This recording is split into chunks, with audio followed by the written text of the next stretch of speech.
As the long months passed, John Clayton and his wife learned to live in the jungle. They built a larger and stronger house, a log cabin in a clearing in the jungle.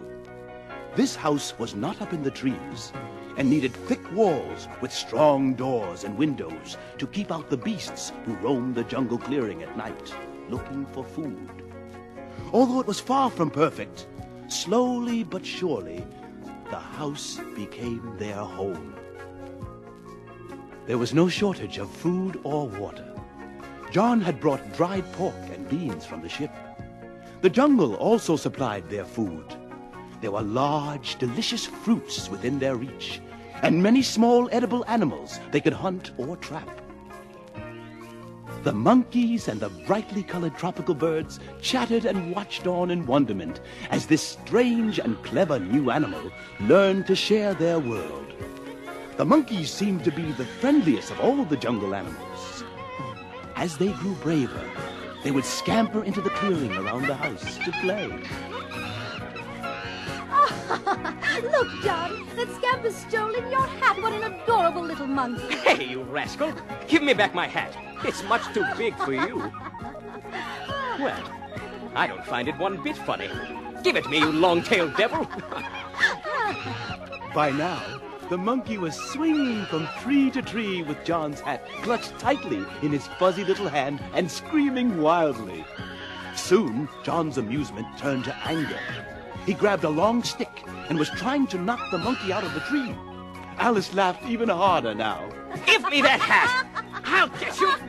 Just wait! Oh, my hat! My very favorite hat! Suddenly, and for no apparent reason, the monkey stopped his chattering and dropped the hat. It tumbled down through the thick growth of leaves and landed not 10 feet from where John was standing.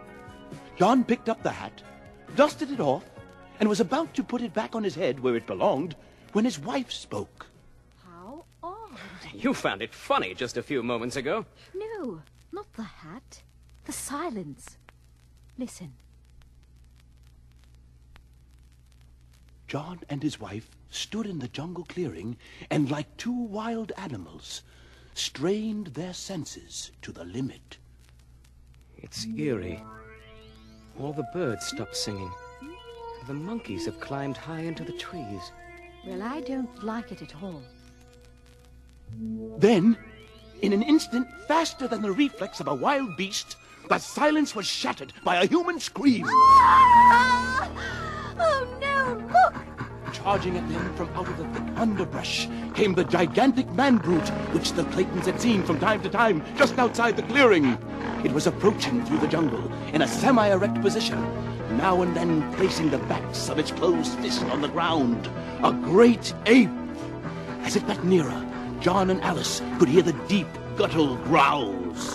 Run for the cabin and lock the door. I'll finish this fellow with my axe. John! I said run, woman! After months of relative safety, John Clayton had grown careless. He had left all his firearms in the house and was armed only with an axe for protection. The weapon was hardly a match for the gigantic ape. The ape was a great bull, weighing probably 300 pounds. His nasty, close-set eyes gleamed hatred from beneath his shaggy brows, while his great canine fangs were bared in a horrid snarl as he paused for a moment before his prey.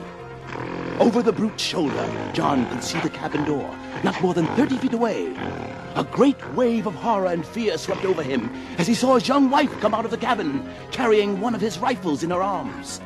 She had always been afraid of guns and would never touch them, but now she rushed towards the ape with the fearlessness of a lioness protecting its young. Back, Alice! For God's sake, go back! She wouldn't listen, and just then the ape charged, so Clayton could say no more. John swung the axe with all his strength, but the huge ape grabbed it in his powerful hand and tossed it aside as if it were a toy. With an ugly snarl, he closed in for the kill. John could feel the hot breath of the mighty ape on his face when a shot rang out, sending the bird scattering skyward. A bullet had entered the ape's back, right between the shoulders. Throwing Clayton to the ground, the powerful ape turned upon its new enemy. There before him stood the terrified girl, vainly trying to fire another bullet into the hairy body.